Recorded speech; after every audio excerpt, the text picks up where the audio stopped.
Welcome to Guruji English Classes YouTube channel and we are learning grammar tips these days. So first of all, सबसे पहले बात करेंगे daily. हमें daily क्या करना है? We have to improve our English language and for that रोज़ हमें reading करनी है loudly for 20 minutes. दूसरी चीज़ करनी है राइटिंग, एक page writing, at least write 1 page daily. And the next is speaking. Speak to yourself. खुद से बात कीजिए या आसपास कोई भी लोग हैं उनसे बात कीजिए. मोस्टली मैं अपने से खुद से ही बात करता था, तो आप भी खुद से ही बात कर सकते हैं. अपना इंट्रोडक्शन रिपीट कर सकते हैं, किसी भी चीज़ के बारे में रिपीट कर सकते हैं, कोई एप्लीकेशन भी रिपीट कर सकते हैं. और आप बिलीव करेंगे कि मैंने ABCD भी रिपीट की हैं. इंग्लिश में 1 2 3 भी रिपीट किया है. APPLE स्पेलिंग्स भी रिपीट की हैं. देखिए लॉजिक क्या है? लॉजिक ये है कि आप इंग्लिश बोल रहे हो. वो ABCDEFGHIJKLMNOPQRSTWXYZ क्या बोल रहे हो? आप इंग्लिश बोल रहे हो. इंग्लिश की वाइब्रेशंस आपके अंदर जा रही हैं. 1 2 3 4 5 6 7 8 9 10. You are speaking, okay? You can speak spellings, word meanings, whatever, your introduction, okay? Awesome. And watch movies, listen to music, and enjoy English language. That you should do daily 24 hours, okay? Great. तो आजकल हम सीख रहे हैं अपना English language और हमारे चल रहा है ग्रामर का सीरीज़. और जैसा कि बोलता हूँ, इंग्लिश स्पीकिंग करने के लिए ग्रामर सीखने की आवश्यकता नहीं होती है. शुरू में आपको बोलना सीखना है, बट बाद में आपको ग्रामर को भी समझना चाहिए, जिससे आपका कॉन्फिडेंस लेवल बढ़ता है और आपकी जो इंग्लिश लैंग्वेज है बहुत अच्छी हो जाती है. तो हम 4 टॉपिक क्लियर कर चुके हैं अब तक. बेसिक सेंटेंस स्ट्रक्चर क्लियर कर चुके हैं. नंबर 2 पर हम क्लियर कर चुके हैं टेंस और वर्ब्स. नंबर 3 पर हम क्लियर कर चुके हैं ए एंड द का यूज़. और नंबर 4 पर हम क्लियर कर चुके हैं पंक्चुएशन मार्क्स. ये वीडियोज़ पीछे जाकर आप देख सकते हो. और आज हम बात करने वाले हैं different types of pronouns and their uses such as subject pronouns, object pronouns, possessive pronouns and reflexive pronouns. So are you ready? Okay, awesome. Detail में बात करते हैं. First, pronouns are words that take the place of nouns in a sentence. Pronouns वो शब्द होते हैं जो noun की जगह पर आते हैं. They help to avoid repetition. ये repetition को कम करने में मदद करते हैं. ओके ये इंग्लिश का नियम है, हिंदी में भी है, बहुत सारी भाषाओं में होता है. And make sentences more concise. Sentences को कंसाइज बनाने में मदद करते हैं. Here are some of the different types of pronouns in English along with examples of how they are used. तो तरह तरह के प्रोनाउंस के बारे में बात करेंगे और कैसे वो इस्तेमाल किए जाते हैं, इसके बारे में हम इस वीडियो में बात करने वाले हैं. Number 1, personal pronouns. जैसा कि आपको समझ में आ रहा है, पर्सन, पर्सनल, तो ये लोगों के लिए और चीज़ों के लिए इस्तेमाल किए जाते हैं पर्सनल प्रोनाउंस. और उनकी डिफरेंट फॉर्म्स होती हैं, different grammatical persons and cases होते हैं.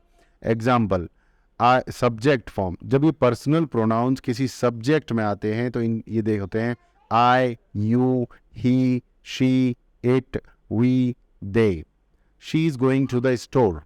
जैसे Sita is going to the store, तो हम कह सकते हैं she is going to the store.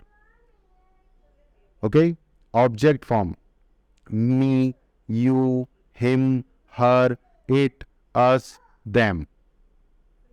Example, he gave it to me. उसने ये मुझे दिया. उसने, he subjective pronoun है, it कोई वस्तु का pronoun है, me objective pronoun है, मुझे दिया. he gave it to me, इसमें 3 pronoun है, he, it, me. उसने, राहुल हो सकता है, श्याम हो सकता है, कोई भी हो सकता है. इट वो कोई चीज़ हो सकती है, मोबाइल फ़ोन, कोई केक, कोई चॉकलेट, कोई भी वस्तु हो सकती है. किसे दिया? मुझे दिया. He gave it to me. Possessive pronouns. These are pronouns that show possession और ओनरशिप. ये मालिकाना हक दर्शाते हैं. जैसे कि माई मेरा, माइन मेरा, योर आपका, योर्स आपका, हीज उसका, हर उसका, हीज लड़के के लिए, हर लड़की के लिए, male female, hers, its, our हमारा, ours, their, theirs. Example, that book is hers. ये किताब उसकी है. इसको ऐसे भी बोल सकते हैं, दैट इज हर बुक. आप ऐसे भी बोल सकते हो, दैट बुक इज हर्स. आप ऐसे भी बोल सकते हो, this, that book, that is her book. That book is hers, that is her book. Okay, दोनों तरीके से अच्छा है. Demonstrative pronouns. These are pronouns that point to specific people or things. ये अंग्रेजी की परिभाषा है। मैं बताता हूँ, करके दिखाना या दिखा के किसी चीज़ को करना। और जब करके दिखाते समय जिन प्रोनाउंस का इस्तेमाल किया जाता है उनको बोलते हैं डेमोन्स्ट्रेटिव। दिस ये, दैट वो, दीज ये, दोज वो। तो this that singular, these those popular. ये मेरी किताब है, this is my book. Okay, this is my book, that is your book. इस तरीके से हम लोग डेमोन्स्ट्रेटिव प्रोनाउंस का प्रयोग करते हैं। इशारा करके, दिखा के, इंडिकेट करके जिन प्रोनाउंस का इस्तेमाल किया जाता है वो होते हैं डेमोन्स्ट्रेटिव प्रोनाउन।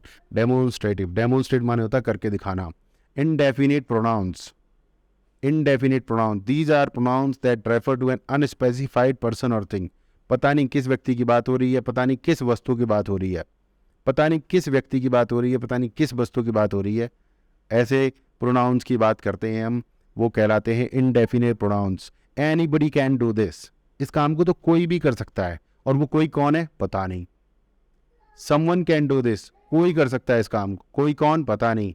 everyone, इस काम को हर एक कोई कर सकता है, कौन है एवरीवन पता नहीं। एवरीथिंग, मुझको सब कुछ चाहिए, भाई क्या सब कुछ चाहिए नहीं पता।